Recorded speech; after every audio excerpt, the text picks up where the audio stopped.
Amanhecer do dia 1º de maio de 1977, na praia de Estela Maris, em Salvador, capital da Bahia.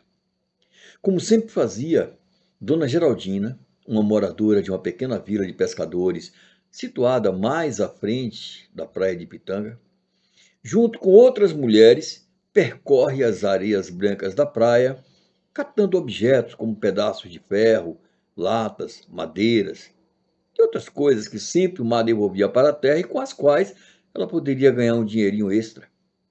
De repente, ela avista um objeto de formato estranho encalhado sobre a areia no ponto em que as ondas perdem a força e já retornam para o mar. Curiosa, ela se aproxima do objeto e então percebe que se trata do corpo de uma criança. Ainda bastante assustada e abalada com aquela descoberta, ela olha em redor e descobre que bem próximo havia mais 4 corpos infantis. Dona Geraldina, apavorada, imediatamente mostra o que estava vendo para as outras mulheres, que rapidamente vão até a vila de Pitanga, onde contam aos seus maridos o que aconteceu. Os pescadores se dividem e, enquanto alguns rumam para a praia a fim de evitar que animais e o próprio mar destruam os corpos, outros vão acionar a polícia, que vai até o local do macabro achado. A primeira impressão dos policiais é a de que estavam diante de algum naufrágio e que, assim como o mar devolveu aquelas crianças, mais cedo ou mais tarde, também teriam que devolver seus pais. Mas o que aconteceu foi que o mar evoluiu mais 3 corpos para a areia, o que totalizou 8 corpos, que variavam entre 9 meses e 8 anos de idade. O que os policiais naquele momento nem desconfiavam era que estavam diante de um dos mais horrendos e macabros casos de fanatismo religioso. Olá, eu sou Frei Mário Oliveira, da Missão Franciscana Independente, e a partir de agora estamos eu e você juntos aqui neste nosso Papo de Fradinho documento. Mas para que você possa entender realmente o que aconteceu, vamos ao começo.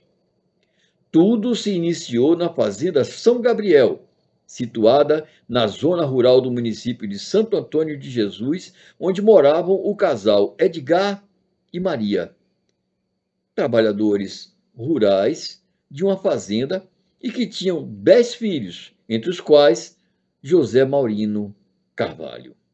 Na casa do seu Edgar, a lei era ele. E o que ele falasse, tanto para a mulher quanto para os filhos, era a última palavra. Na casa também ninguém frequentava nenhuma religião, e sequer uma simples reza era por qualquer um deles feita. Ao completar 18 anos e semi-analfabeto, já que tinha estudado apenas até o 3º ano primário, Maurino deixa a casa dos pais e vai para Salvador, onde passou a morar com um primo seu. Passado um tempo, ele se desentende com esse primo e vai morar sozinho no bairro do Iapeí e vai trabalhar numa loja de móveis chamada Povir. E foi nesse trabalho que ele teve o primeiro contato com a religião evangélica, ao ver um homem evangelizando em plena rua em frente à loja. Foi quando decidiu entrar para a Igreja Batista Missionária, onde ficou frequentando até o dia em que se sentiu pronto para tentar evangelizar também. Então ele se demitiu da loja Povir e passou a vender de forma autônoma telas coloridas para televisores, algo que era muito usado naquela época, já que eram pouquíssimas as famílias que podiam ter uma TV realmente colorida. Maurino, então, sai vendendo em diversas cidades próximas a Salvador essas telas e assim ele chega à Feira de Santana, onde faz muitas vendas e onde também passa a frequentar uma igreja, onde é apresentado a Maria Nilza Oliveira Passos, uma jovem com então 20 anos de idade e que era nascida no município baiano de Mundo Novo, mais precisamente no distrito rural de Barra do Mundo Novo, onde ainda residiam seus pais, que trabalhavam em uma fazenda. Apesar de Maria Nilza ser evangélica, toda a sua família era católica. Maria Nilza era exatamente o que o Maurino buscava encontrar em uma mulher. Ela era uma mulher calada, quieta e que principalmente era evangélica. Além disso, Maria Nilza afirmou para Maurino que ela conversava com o Espírito Santo, que lhe revelava coisas do passado, do presente e até do futuro. Coisas que também aconteciam com Maurino, segundo ele disse para ela. Eles então começaram a namorar nesse primeiro encontro.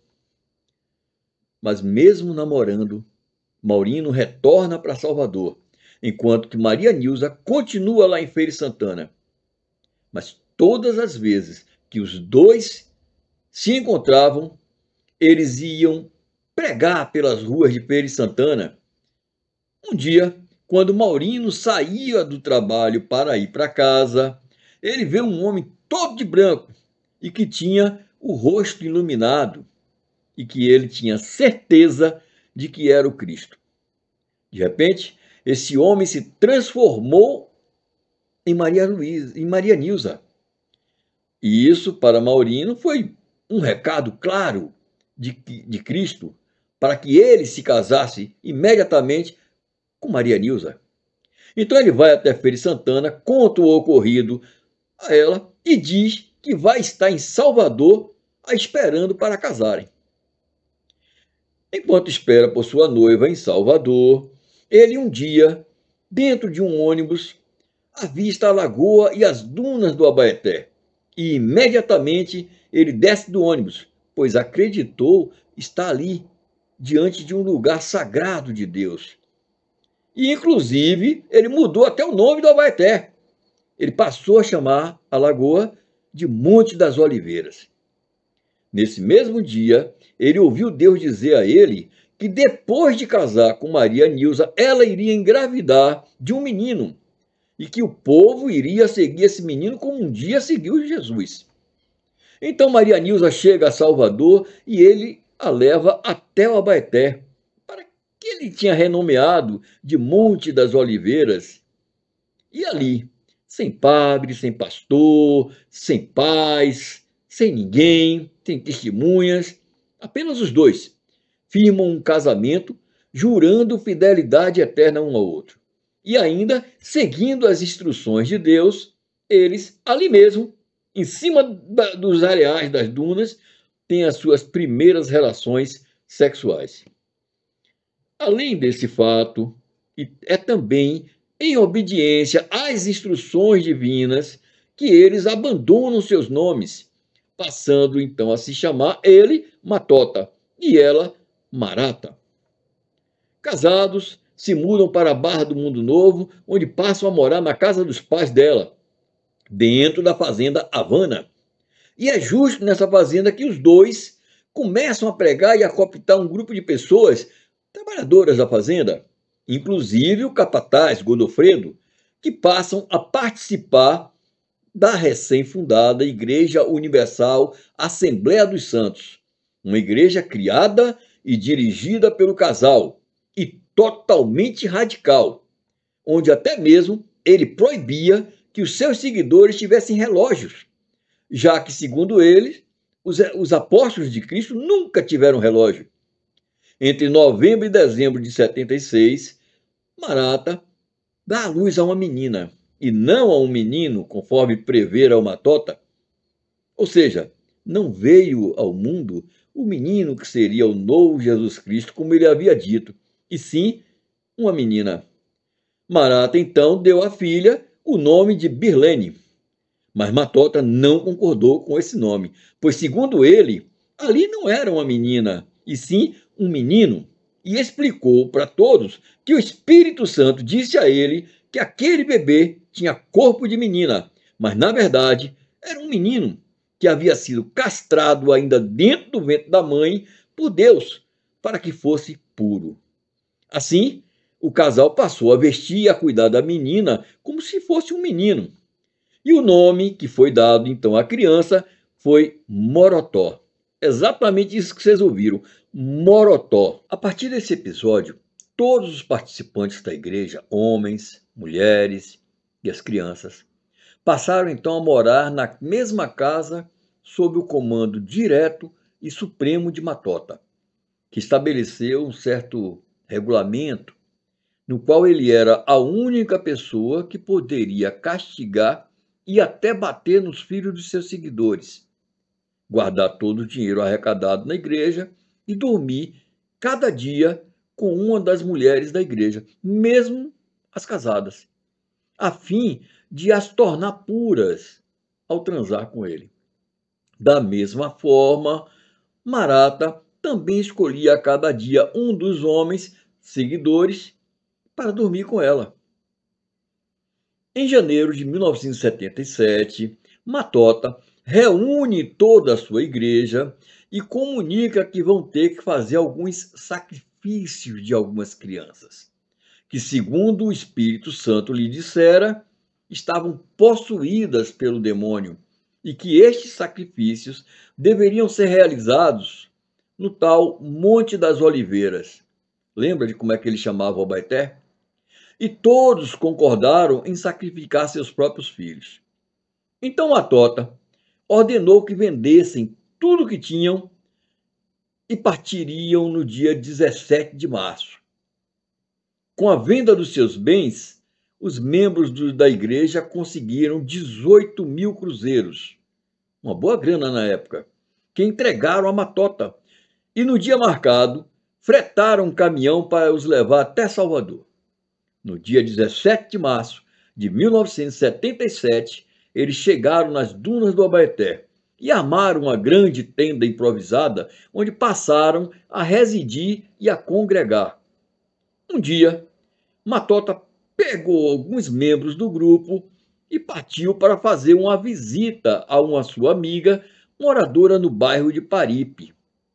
Lá chegando, encontram a casa fechada e uma das crianças do grupo, uma menina de 9 anos de nome Rosemary, e que era filha de Maria da Paz, cansada, coitada, de tanto ter andado o dia todo com fome, começa então a chorar. E Matota determina que deixem a menina sozinha para trás. E eles abandonam a criança em uma pedreira de calcário de uma fábrica de cimento na localidade de Tubarão, onde ela passou toda a madrugada abandonada. Pela manhã, o funcionário da fábrica e morador daquela localidade encontra a menina e a leva para sua casa, onde, junto com sua esposa, alimentam a criança, dão banho, trocam uma roupinha para ela e ouvem da criança um estarrecedor relato no qual ela conta dos maus tratos recebidos, as surras que levava, os abusos que sofreu e, o principal, conta que algumas crianças serão sacrificadas. Depois de ouvir o relato, o casal leva a menina até a delegacia de polícia e de lá se deslocam até o juizado de menores, que determina que o casal assuma a guarda provisória da criança. Nesse mesmo tempo, o jovem José Alves, um rapaz de 17 anos, foge do grupo e consegue retornar até a Fazenda Havana, onde pede ao seu vavá para ser readmitido no emprego. Além disso, ele conta tudo o que está acontecendo com o pessoal, inclusive fala das torturas que são submetidas às crianças, inclusive dizendo que Matota mistura areia das dunas na comida das crianças, como parte de algum castigo. Apesar de tantos detalhes cruéis, seu vavá não acredita no relato, mas reemprega o rapaz na Fazenda Havana. No dia 29 de abril de 1977, Matota e Marata informam a todos que o dia do tal sacrifício será na noite do dia seguinte e que ninguém deverá deixar de apoiar o ato, sob pena de Deus abrir o chão e matar todo mundo ali, fulminar. Dia 30, uma noite de lua cheia, e de fortíssima ventania, o grupo se dirige até a praia de Estela Maris. Com eles vão todas as crianças, algumas dormindo carregadas no colo de sua mãe, outras acordadas, outras ainda andando, mas quase que arrastadas. Eles chegam à beira do mar e às 10 horas, depois de terem ficado um tempo sentado na areia a orarem, Marata entra na água até a cintura e faz sinal ao grupo pedindo que lhe tragam uma das crianças. A escolhida foi a menina Andréia, de 2 anos, e que era filha de Fanuel e de Romildes, e que ainda estava dormindo. Quando Marata a recebe, e sem qualquer oração ou palavra, simplesmente atira a criança ao mar. A menina se debate ainda por alguns segundos, mas logo desaparece no mar revolto. Logo a seguir, o Matota pega o garoto Sérgio, de 2 anos, filho de Dário e de Lorisvalda, e a criança, que também estava dormindo, sequer percebeu quando foi arremessada em direção ao mar. Nisso, chega o Godofredo, o ex-capataz da fazenda, e entrega para o Matota a sua própria filha, Miriam, também de 2 anos, filha dele com Maria da Paz. E ele ainda consegue ver o instante em que Matota arremessa a criança na água. Só que o corpo da criança volta para perto deles dois. E então Matota dá ordem para que Godofredo empurre a filha de volta ao mar, no que é totalmente obedecido. É chegada a vez de Pedro entregar seu filho de apenas 9 meses, um bebê, a Matota. A criança estava dormindo. Segundo relatos, Matota atira essa criança com tanta força e tão alto que todos por ali ouvem um barulho do corpinho a bater na água, igual como se joga uma pedra. Chega a vez de Daniel, que entrega sua filha Claude para Matota. Mas esta criança também é devolvida pelo mar. Só que desta vez, quem termina de afogar a criança é um outro membro da igreja que também estava na água e que infelizmente não foi identificado. Então Matota sai da água e vai até a areia para pegar a menina Marta, de 4 anos, que estava acordada e sentada na areia. A menina, chorando, foi arrastada pelo Matota, já que se debatia muito. E mesmo quando já estava dentro d'água, continuava a se debater, o que dificultava ao Matota em jogar ela, como fez com os demais. Então ele passa a afundar a cabecinha dela, que continua a lutar pela sua vida. Porém, chega um momento em que as suas forças acabam, e ela então é empurrada definitivamente ao fundo do mar por Matota. Ele volta à areia e pega Marivaldo, um menino de 5 anos, e também filho de Daniel e Lorisvalda, um casal que nesta trágica noite perderam 3 filhos. Ele arremessa o pequeno Marivaldo, que assim que bate na água, desaparece na escuridão da noite. A última criança sacrificada foi o Obed, um menino de 8 anos que entra em desespero lutando pela vida, e como era uma criança fortinha, Matota percebeu que não iria conseguir sacrificar o menino. Então ele chama Pedro e Janilton e juntos eles afogam Obed. Terminado o sacrifício, retornam todos ao acampamento cantando, gritando louvores, rezando. Todos ali como se nada tivesse acontecido. No acampamento, eles ouvem de Matota as ordens de que ninguém ali deveria questionar qualquer coisa, já que o que fizeram foi apenas cumprirem as ordens que foram determinadas a eles por Deus.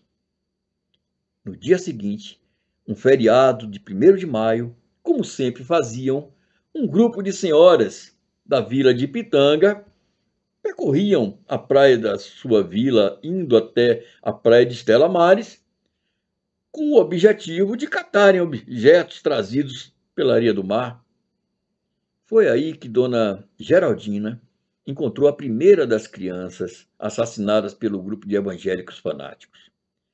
Os corpos foram encaminhados ao Instituto Médico Legal Nina Rodrigues para as perícias.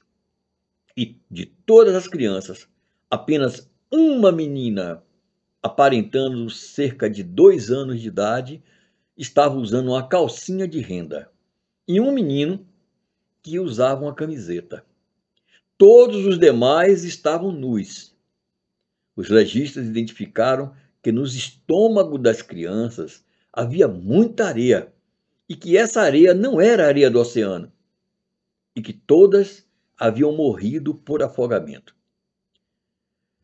No dia 2 de maio, quem assume o caso é o delegado Antônio Medrado, do Departamento de Polícia da capital. Para o delegado, a história não se encaixava como uma cena de naufrágio, e ele passou então a investigar o caso como homicídio. Enquanto isso, os jornais já publicavam a notícia das crianças que foram achadas afogadas na praia de Estela Maris. E isso terminou sendo lido por seu Vavá, o dono da fazenda Havana, que imediatamente se lembrou da história que tinha escutado do jovem José Alves. Ele então procura a delegacia e, junto com o delegado, vai até o IML tentar reconhecer algum corpo. Lá no IML, seu Vavá reconhece uma das crianças, já que costumava ver aquelas crianças todas a brincar na frente da casa da fazenda. No dia seguinte, os policiais vão até a fazenda Havana para tentar saber de José Alves onde estaria o grupo. José Alves é obrigado então a levar os policiais até o Abaeté, onde chegam à noite e esperam em Campana o dia nascer para poder efetuarem as prisões. Por volta das 10 horas da manhã, os policiais chegam finalmente junto ao grupo, que não oferecem resistência. Um dos policiais chega até Matota, que está sentado com uma criança em seu colo, e pergunta por que aquela criança não havia morrido também com todas as demais. Ao que Matota responde que aquela era uma criança santa. Aquela era a tal da Morotó. Depois de um longo processo, todos foram inocentados e libertados da cadeia, menos Matota e Marata, que em 15 de fevereiro de 1982 foram considerados como inimputáveis por terem problemas psiquiátricos e foram então encarcerados no manicômio judiciário de Salvador. Bom, eu quero aqui encerrar esse nosso papo de fradinho pedindo a você que tome muito cuidado, mas tome muito cuidado com esses falsos messias que proliferam no meio evangélico, feito erva daninha, projetando falsas curas milagrosas, falando em línguas que sequer advêm do Santo Espírito, vivendo em função do enriquecimento ilícito por meio do dízimo, que tanta falta faz aquele que doa muitas vezes, que sequer tem amparo nas escrituras sagradas, essa coisa abjeta que é o dízimo, se tornando pastores, assim, da noite para o dia, sem que para isso tenham um mínimo de formação educacional ou teológica, abrindo igrejas a cada esquina, aos borbotões, dançando e gritando alucinadamente em nome de um espírito que, da mais absoluta certeza, jamais é ou jamais será o do Espírito Santo de Deus. O Espírito Santo de Deus não faz ninguém subir em parede feito largatixa, nem dançar feito pombagira. O Espírito Santo de Deus é paz, é harmonia, é tranquilidade, é humildade, é silêncio, é meditação, é oração. Não essa loucura. Essa loucura não pode vir de Deus, não é de Deus. Deus nunca quis isso. Cuidado, mas muito cuidado. Eu quero que vocês se lembrem que muitos, mas muitos matotas e maratas ainda estão certamente, tranquilamente aí entre nós. Tomem cuidado. Pelo amor de Deus. Aqui termina mais esse nosso Papo de Fradinho, hoje, documento. Mas não antes de voltar a te pedir que nos deixe o seu like. Eu fiz esse relato, mas esse relato me abalou. E se ainda você não for inscrito aqui no nosso canal, se inscreva, comente, clique no sininho. São coisas que muito vai nos ajudar a produzir novos vídeos para você. Olha, então fique com Deus e até o nosso próximo vídeo. Paz e bem.